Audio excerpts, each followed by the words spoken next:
Father Gary Castor, who joins us now, is an author, producer, poet, and now campus minister at Williams College. So you do just about everything. So thanks so much for being with us. We very much appreciate it. Thanks for the invitation. It's a pleasure to be here. What is it like to serve as a Catholic chaplain at Williams College? Because it's different today. Well, Williams is different from other campuses because, one, it's the oldest and most prestigious liberal arts college. It's a traditional liberal arts college. It's the first time that they've had a priest. Actually, I'm part of the staff, the administrative staff of the school. The students wanted a full-time Catholic chaplain, so they found me, and my bishop kindly let me come to the Diocese of Springfield and serve. And it's small. It's 2,100 students. The last Newman Center I directed there were about 8,000 Catholic students of approximately 21,000 students. So this was a big change for me, which is a good change because it enables me to get to know the students much more closely, the staff, the faculty, the administration. So that was something I was looking forward to. It's very demanding. It's a rigorous academic institution, so the students are always busy, always busy. So trying to teach them and show them that they can fit growth in their relationship with Christ with this great education they're receiving has been, I think it will continue to be a challenge, but it's a great challenge to have. Talk about the students too, Father, if you could. And I know a lot of people, think of kids going to college and they sort of, get away from their faith a little bit. But what's your experience been with the college students that you meet and maybe their spirituality and where they're at when they get to college? Well, I've been in the education apostolate for 20 years, my entire priesthood. So I think one thing that has remained the same, although the students don't know it, is that the majority of young people that arrive at a college campus who come from a faith tradition, a religious background, whatever it may be, they arrive thinking they're the minority.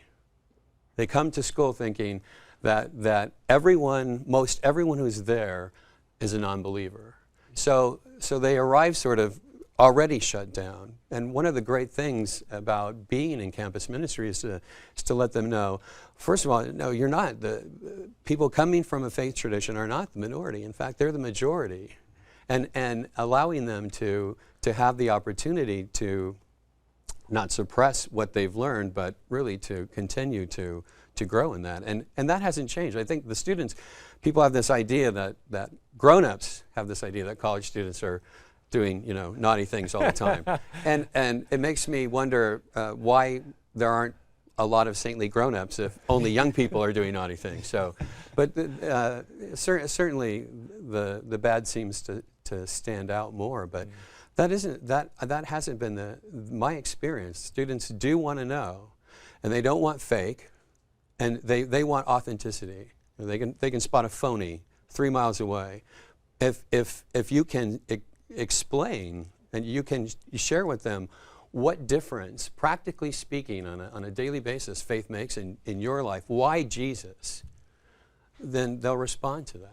Because, well, we're made for him anyway, so they will respond. But that's what they want, and they want someone to meet them where they're at and to answer their questions, and to say, yeah, you can learn, you can be in any kind of extracurricular, you can grow deeper in your experience of and knowledge of Christ, and you can live your faith just as you're going to have to when you grow up and move on out of college and get a job, and if you get married and have a family, or if you can't learn it now, you should be learning how to do that now, because you're going to have to learn it at some point. So, but I found the students to be extremely open and responsive.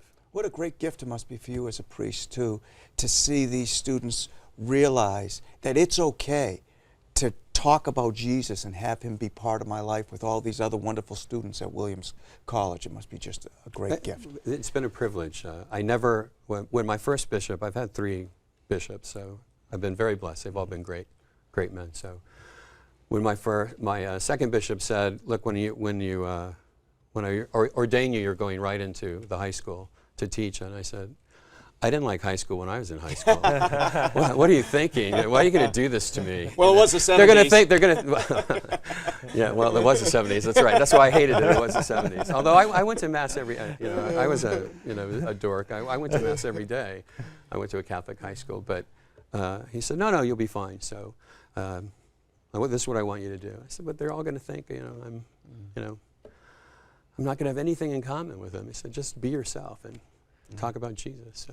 Yeah, you've been an author and producer, a poet, and now you're a campus minister. Talk about all these different aspects of your ministry, and I wanted to get into that. Your favorite saint, I believe, is Saint Therese. Yes, since the 4th grade.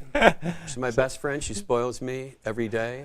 She plays tricks on me. We have a great time.